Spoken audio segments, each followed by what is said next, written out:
صبح کی اذان ابھی ختم ہی ہوئی تھی کہ گاؤں کی کچی گلیوں میں ہلکی ہلکی روشنی پھیلنے لگی تھی۔ اذان کی آواز سنتے ہی معمول کے مطابق میری آنکھ کھل گئی تھی۔ میں نے نماز ادا کرنے کے بعد باہر کا رخ کیا تھا۔ یہ میرا روز کا معمول تھا۔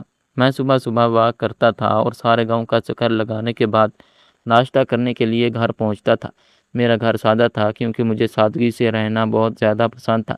اللہ تعالیٰ نے مجھے ایک ہی بیٹے سے نوازا تھا۔ اسے میں نے پڑھانے لکھانے کے لیے میٹرک کے بعد ہی شہر بھیج دیا تھا تاکہ وہ اپنی ساری توجہ اپنی پڑھائی کو دے سکے، اور گاؤں میں میٹرک کے بعد کوئی اچھا کالج بھی نہیں تھا۔ میرے بیٹے کو شہر گئے ہوئے 10 سال کا عرصہ گزر چکا تھا۔ اس نے پڑھائی کے ساتھ ساتھ وہیں پر اپنا بزنس شروع کیا تھا، اور میں نے اس کی پسند کی لڑکی سے شادی کر دی تھی جس کا تعلق بھی شہر سے تھا۔ میری بہو بہت زیادہ پیاری اور میرے بیٹے ہی کی طرح پڑھی لکھی تھی۔ میں کبھی کبھی ان لوگوں سے ملنے کے لیے شہر جاتا تھا۔ میرے بیٹے کو شروع سے ہی بڑا آدمی بننے کا بہت زیادہ شوق تھا، اور مجھے خود کو بھی اسے پڑھانے کا شوق تھا، اس لیے میں نے اسے شہر بھیج دیا تھا۔ اسے شہر پڑھنے کے لیے بھیجنا کبھی بھی میرے لیے آسان فیصلہ نہ تھا۔ جب میں نے اپنے دوست سے اپنے بیٹے کو شہر بھیجنے کی بات کی تھی تو اس نے مجھے سمجھاتے ہوئے کہا تھا کہ کریم دین، اپنے بیٹے کو شہر مت بھیجو، شہر کے حالات ٹھیک نہیں، وہاں پر بچے بگڑ جاتے ہیں۔ مگر میں نے اس کی ایک بات نہ مانی تھی، اور میں نے اپنی زمین کا ایک حصہ بیچ کر اسے شہر پڑھانے کے لیے بھیج دیا تھا تاکہ میرا بیٹا بڑا آدمی بنے۔ وقت گزرتا گیا، میں نے اپنے بیٹے کو شہر بھیجنے کے بعد اسے کسی بھی چیز کی کوئی بھی کمی محسوس نہیں ہونے دی۔ جب بھی وہ مجھ سے کوئی چیز مانگتا تھا میں اسے بھجوا دیتا، یہاں تک کہ ایک دفعہ تو میں نے اسے پیسے بھیجنے کے لیے اپنی بیوی کے زیور تک بیچ ڈالے تھے تاکہ میرے بیٹے کو کسی بھی چیز کے لیے مشکل کا سامنا نہ کرنا پڑے۔ ہم میاں بیوی روکھی سوکھی کھا لیتے تھے، لیکن بیٹے کی ہر خواہش کو پورا کرنے کی کوشش کرتے تھے، کیونکہ وہی تو ہماری زندگی کا سرمایہ تھا، اور اس سے ہی تو ہماری نسل آگے چلنی تھی۔ اس کی کامیابی میں ہی ہماری کامیابی تھی۔ یہی سوچ کر ہی تو میں خود کو مطمئن کر دیتا، لیکن مجھے کبھی بھی معلوم نہیں تھا کہ یہ صرف اور صرف میری غلط فہمی ہے۔ جب میرا بیٹا شروع میں شہر گیا تھا تو وہ روزانہ فون کرتا تھا، لیکن وقت گزرنے کے ساتھ ساتھ اس نے ہم سے رابطہ یہ کہہ کر کام کرنا شروع کر دیا تھا کہ میں پڑھائی میں بہت زیادہ مصروف ہوتا ہوں۔ وقت گزرتا گیا، جیسے ہی اس کی پڑھائی مکمل ہوئی میں نے اسے گاؤں واپس آنے کے لیے کہا تھا، کیونکہ میں چاہتا تھا کہ وہ ہمارے ساتھ گاؤں میں ہی اپنی زندگی بسر کرے، اور وہ اپنی زندگی میں جو کچھ بھی کرنا چاہتا ہے وہ گاؤں میں ہی آ کر کرے۔ لیکن اس نے میری بات سننے کے بعد کہا تھا کہ ابا، میں شہر میں ہی کوئی بزنس کرنا چاہتا ہوں اور میں شہر میں ہی شادی کروں گا۔ اس کی بات سن کر مجھے دھچکا لگا تھا، کیونکہ میں نے بچپن میں ہی اس کی منگنی اپنی بھتیجی کے ساتھ کر دی تھی۔ میں نے اس کی بات سن کر اسے سمجھانے کی بہت زیادہ کوشش کی تھی، لیکن وہ میری سننے کے لیے تیار نہ تھا، جس کی وجہ سے مجھے مجبوراً اس کی ضد کے سامنے ہار ماننی پڑی تھی۔ کبھی کبھار والدین کو ہی جھکنا پڑتا ہے، ورنہ اولاد باغی ہو جاتی ہے۔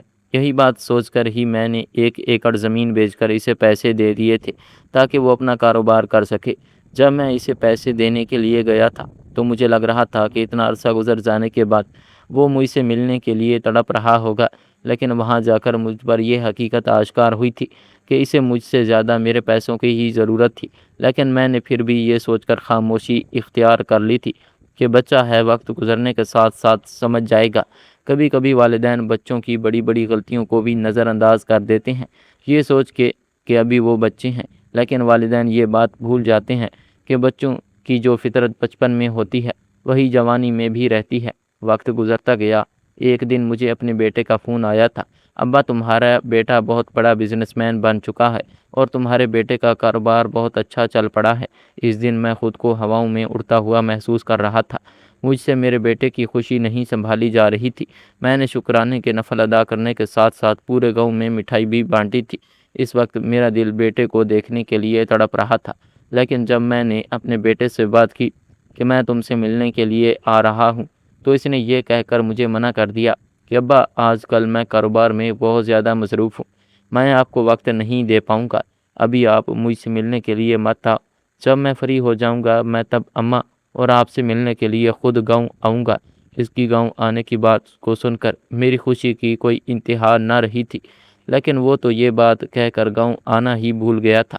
اس کی ماں اور میں اس سے ملنے کے لیے تڑپتے رہتے تھے، لیکن وہ ہم سے ملنے نہ آیا تھا۔ وقت گزرتا گیا تھا، چونکہ مجھے بیٹے سے ملے ہوئے کافی لمبا عرصہ گزر چکے تھے، اس لیے اس دن بھی جب میں واک کرنے کے بعد گھر واپس آیا تھا تو میں نے فیصلہ کیا تھا کہ میں شیر علی سے ملنے کے لیے شہر اچانک جاؤں گا اور اسے سرپرائز دوں گا، لیکن مجھے یہ بالکل بھی معلوم نہیں تھا کہ میں شہر جا کر خود ہی سرپرائز ہو جاؤں گا۔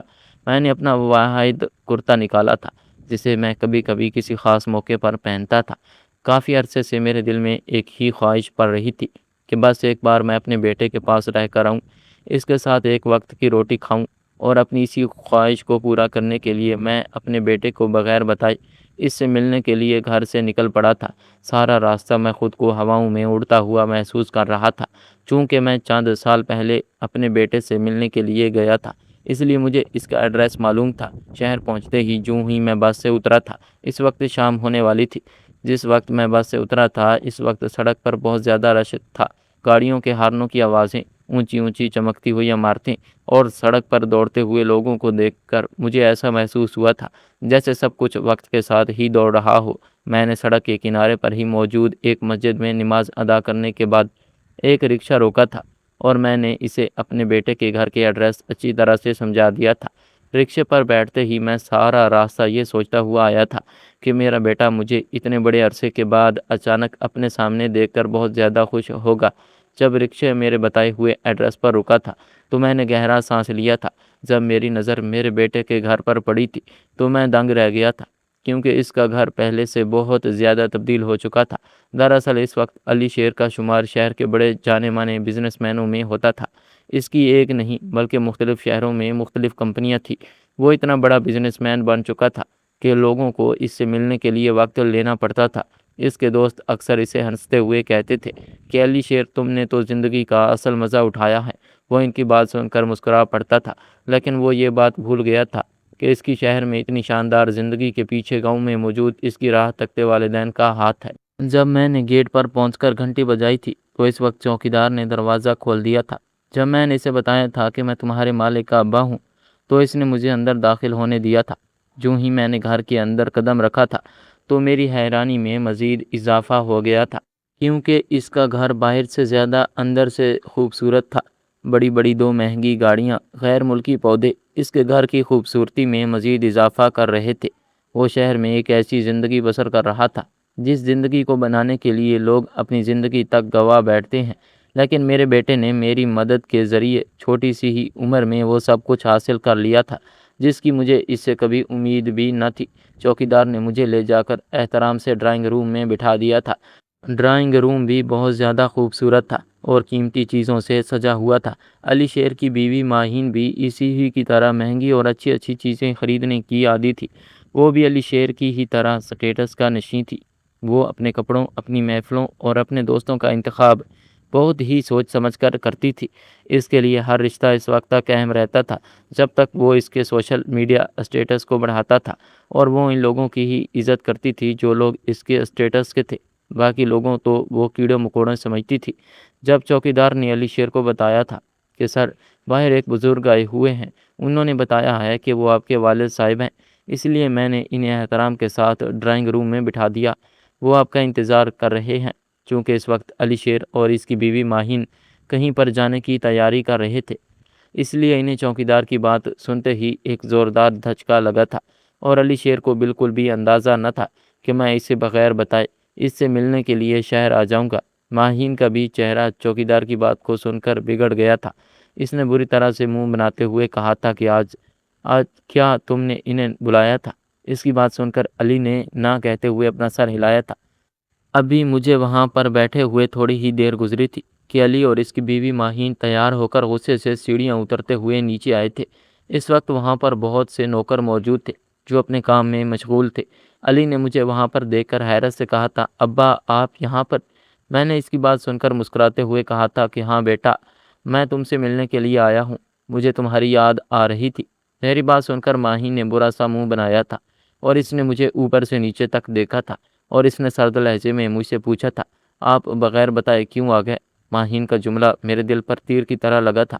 میں نے حیرت سے علی کی جانب دیکھا تھا۔ اس نے شرمندگی سے اپنی نگاہوں کو چراتے ہوئے آہستگی سے کہا تھا، ابا ابھی ہمیں ایک فنکشن پر جانا تھا۔ اس کی بات سن کر میں اس سے بہت کچھ کہنا چاہتا تھا، لیکن میرے الفاظ میرے حلق میں ہی اٹک گئے تھے۔ میں صرف یہی بول پایا تھا کہ میں تھوڑی دیر بیٹھ جاتا ہوں۔ ابھی میری بات ختم ہی نہ ہوئی تھی کہ ماہین نے گھڑی کی جانب دیکھتے ہوئے کہا تھا کہ ہمیں بہت زیادہ دیر ہو رہی ہے۔ اس نے علی کا ہاتھ تھاما تھا اور وہ اسے لے کر چلی گئی تھی۔ علی نے جاتے ہوئے ایک بار بھی مڑ کر میری جانب نہیں دیکھا تھا۔ اس وقت مجھے بہت زیادہ شرمندگی محسوس ہوئی تھی اور مجھے محسوس ہونے لگا تھا کہ مجھے کبھی بھی علی کو بتائے بغیر نہیں آنا چاہیے۔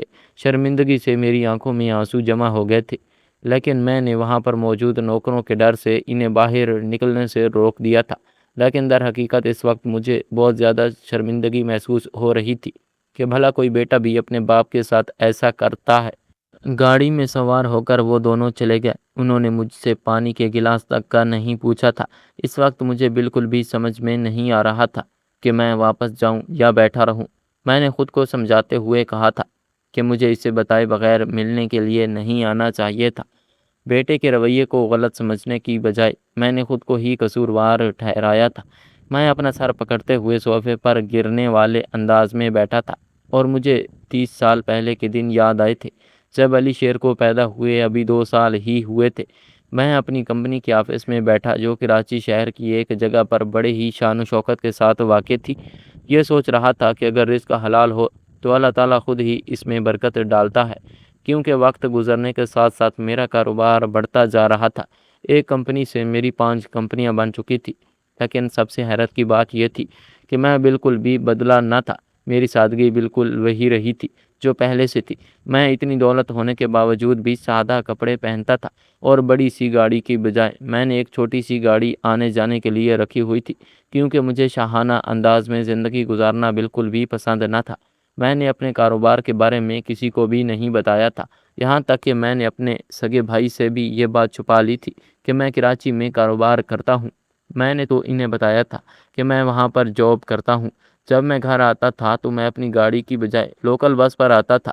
میری سادگی کو دیکھ کر ایک بار میرے ایک دوست نے کہا تھا کہ کریم صاحب، آپ اس قدر سادہ کیوں رہتے ہیں؟ لوگ آپ کی حیثیت ہی نہیں پہچان پاتے۔ میں نے مسکرا کر اسے جواب دیا تھا، میں نہیں چاہتا کہ لوگ پیسوں کی وجہ سے میری عزت کریں۔ میں چاہتا ہوں کہ وہ میری سادگی کو دیکھ کر میری عزت کرے تاکہ ان کے اصل چہرے ہی مجھے دکھائی دیں، نہ کہ میری دولت کی وجہ سے ان کے دوغلے اور جھوٹے چہرے مجھے دکھائی دیں۔ میں نے اس وقت یہ کہہ کر اپنے دوست کو تو لاجواب کر دیا تھا، لیکن وقت نے مجھے اس دن بہت کچھ سوچنے اور اپنی سوچ کو تبدیل کرنے پر مجبور کر دیا تھا۔ چونکہ میرے بیٹے اور میری بہو کو میری حقیقت کے بارے میں معلوم نہیں تھا، اس لیے وہ مجھے ایک بے وقت انسان سمجھ کر چلے گئے تھے۔ مجھے بیٹھے بیٹھے وہ دن یاد آ گئے تھے جس دن پہلی مرتبہ میں نے علی شیر کو اپنے بازوؤں میں اٹھایا تھا، اور اسے کافی دیر دیکھنے کے بعد میں نے اپنے بھائی سے مسکراتے ہوئے کہا تھا، میرا علی شیر آ گیا، میرا وارث آ گیا۔ میرا بھائی میری بات سن کر مسکرا اٹھا تھا۔ اپنی دولت کو چھپانے کی ایک وجہ یہ بھی تھی کہ میں نہیں چاہتا تھا کہ علی شیر کبھی بھی میری دولت کی وجہ سے مغرور بنے۔ میں چاہتا تھا کہ وہ لوگوں کی عزت ان کے کردار کی وجہ سے کرنا سیکھے، نہ کہ ان کی دولت کی وجہ سے۔ لیکن وقت نے یہ ثابت کر دیا تھا کہ میری سوچ غلط تھی۔ علی شیر تو مجھے ہی میری سادگی اور غریبی کی وجہ سے بے وقت کر کے چلا گیا تھا۔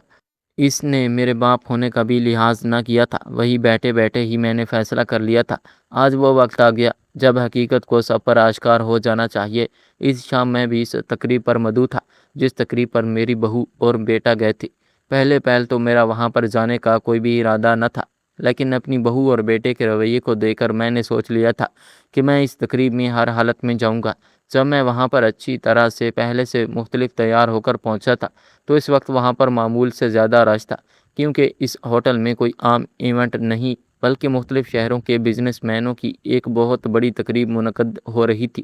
بڑی بڑی گاڑیوں میں لوگ جوک در جوک اس تقریب میں شرکت کرنے کے لیے جمع ہو رہے تھے۔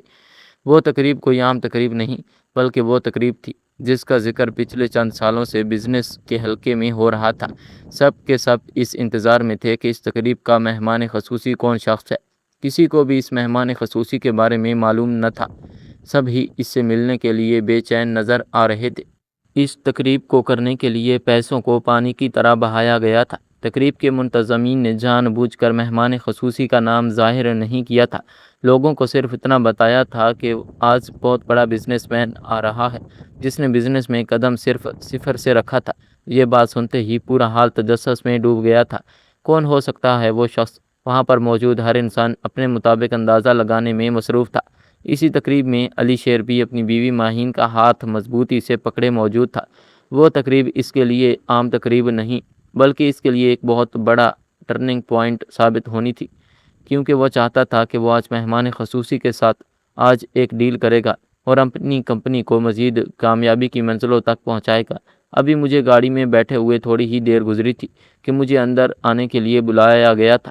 میرے استقبال کے لیے ہال کی بتیاں مدھم کر دی گئی تھی۔ اینکر نے مجھے اندر داخل ہوتے دیکھ کر کہا تھا، آج ہم ایک ایسے شخص کو تحسین پیش کرنے جا رہے ہیں جن کا شمار بہت بڑے بزنس مینوں میں ہوتا ہے، لیکن اس کی اصل پہچان کے بارے میں کوئی بھی نہیں جانتا۔ مجھے اندر داخل ہوتا دیکھ کر ہال میں موجود سب لوگ میرا استقبال کرنے کے لیے کھڑے ہو گئے تھے اور ہال اس وقت تالیوں سے گونج اٹھا تھا۔ علی شیر کا دل اس وقت تیز تیز دھڑک رہا تھا۔ جب اس نے مڑ کر میری جانب دیکھا تھا تو اسے ایسا محسوس ہوا تھا جیسے اس کے قدموں کے نیچے سے زمین نکل پڑی ہو۔ اس کے ہاتھ میں موجود جوس کا گلاس چھن کر ٹوٹ پڑا تھا۔ لوگ چونک کر علی کی جانب دیکھنے لگے تھے، لیکن علی کی نگاہیں مجھ پر جمی ہوئی تھی اور وہ پھٹی ہوئی نگاہوں سے مجھے دیکھ رہا تھا۔ اس نے زرد چہرے کے ساتھ ماہین کی جانب دیکھتے ہوئے کہا تھا، یہ کیسے ہو سکتا ہے؟ ماہین کے بھی چہرے کا رنگ اڑ چکا تھا۔ اس کے لیے بھی یقین کرنا مشکل ہو گیا تھا کہ میں وہی شخص ہوں جو آج کی تقریب کا مہمان خصوصی ہوں۔ اس نے اپنے چکراتے ہوئے سر کو تھامتے ہوئے کہا تھا، یہ کیا ہو گیا اور کیسے؟ یہ بالکل بھی ممکن نہیں ہے۔ تمہارا باپ آج کی تقریب کا مہمان خصوصی کیسے ہو سکتا ہے اور تمہارا باپ اتنا بڑا بزنس مین کیسے بن سکتا ہے؟ مجھے لگتا ہے کہ منتظمین کو کوئی غلط فہمی ہوئی ہے۔ ان دونوں کی شکلوں کے رنگ اڑ چکے تھے۔ دیکھ کر مجھے خوشی محسوس ہو رہی تھی۔ میں نے اسٹیج پر پہنچ کر سلام کرنے کے بعد سب سے مخاطب ہو کر کہا تھا، مجھے کبھی بھی یہ سب کچھ پسند نہیں اور نہ ہی میں چاہتا ہوں کہ میرے بارے میں کسی کو معلوم ہو پائے، لیکن آج میرا یہاں آنا بہت ضروری ہو گیا تھا۔ اگر آج میں یہاں پر نہ آتا تو کچھ لوگ خود کو بہت بڑے بزنس مین اور دوسروں کو حقیر سمجھنے لگے تھے، اس لیے میرا یہاں پر آنا بہت زیادہ ضروری تھا۔ آج میں نے وہ حقیقت آشکار کر دی جو میں سب سے چھپاتا آیا تھا، لیکن آج اس حقیقت کا آشکار ہونا بہت زیادہ ضروری تھا، ورنہ لوگ غرور میں اندھے ہو گئے، اپنے باپ کو ہی بھول بیٹھے تھے۔ علی شیر نے میری بات سننے کے بعد اپنا سر کو جھکا لیا تھا۔ میرا مقصد اسے شرمندہ کرنا بالکل بھی نہ تھا۔ میں صرف اور صرف اسے اس کی غلطی دکھانا چاہتا تھا۔ مزید بزنس کے بارے میں تھوڑی سی تقریب کرنے کے بعد میں وہاں سے نکل آیا تھا اور میں نے علی شیر کا انتظار کیے بغیر ہی اس وقت گاڑی کا رخ گاؤں کی جانب موڑا تھا، جہاں پر میری بیوی بیٹھی شدت سے میرا انتظار کرنے میں مصروف تھی، جس نے غربت کے باوجود میرا احترام کیا تھا، اور جو کچھ میں نے اسے کھلایا اور جو کچھ پہنایا، اس نے وہ سب کچھ خاموشی اور خوشی کے ساتھ پہن لیا تھا، اور اس نے مجھ سے کبھی بھی کوئی شکوہ نہ کیا تھا۔ گاؤں پہنچ کر میں نے اپنی بیوی کو سب کچھ سچ سچ بتا دیا تھا، کیونکہ وقت آ چکا تھا، لیکن میں نے اسے علی شیر کے مجھ سے غلط رویے کی بات کو چھپا لیا تھا۔ ابھی مجھے گاؤں آئے ہوئے ایک دن بھی نہ ہوا تھا کہ مجھے دروازے پر دستک سنائی دی۔ جب میں نے دروازہ کھولا تو وہاں پر علی شیر ماہین کے ساتھ اپنے سر جھکائے ہوئے موجود تھا۔ میں نے نہ ہی انہیں اندر آنے کا کہا اور نہ ہی واپس جانے کا۔ میں اپنے کمرے میں آ کر بیٹھ گیا۔ ان دونوں نے مجھ سے معافی مانگنے کی بہت زیادہ کوشش کی تھی، لیکن میں انہیں معاف کرنے کے لیے بالکل بھی تیار نہ تھا، اور نہ ہی میں انہیں کبھی معاف کرنے کا ارادہ رکھتا تھا، کیونکہ ان کی اصلیت مجھ پر ظاہر ہو چکی تھی۔ میں نے اپنی جائیداد میں علی شیر کو کچھ بھی دینے کا فیصلہ کیا تھا۔ میں نے اپنی اور اپنی بیوی کی وفات کے بعد اپنی ساری جائیداد ایک ٹرسٹ کو دینے کا فیصلہ کر لیا تھا، اور میں نے اپنے اس فیصلے کے بارے میں علی شیر کو بھی آگاہ کر دیا تھا۔ تو ناظرین، یہ تھی ہماری آج کی کہانی۔ اگر کہانی آپ کو اچھی لگی ہو تو ویڈیو کو لائک اور چینل کو سبسکرائب لازمی کر دیجیے۔ ملتے ہیں کل انشاءاللہ ایک نئی اور دلچسپ ویڈیو کے ساتھ، تب تک کے لیے اللہ حافظ۔ مزید ایسی ویڈیوز دیکھنے کے لیے ہمارے چینل BS وائس کو لازمی سبسکرائب کریں۔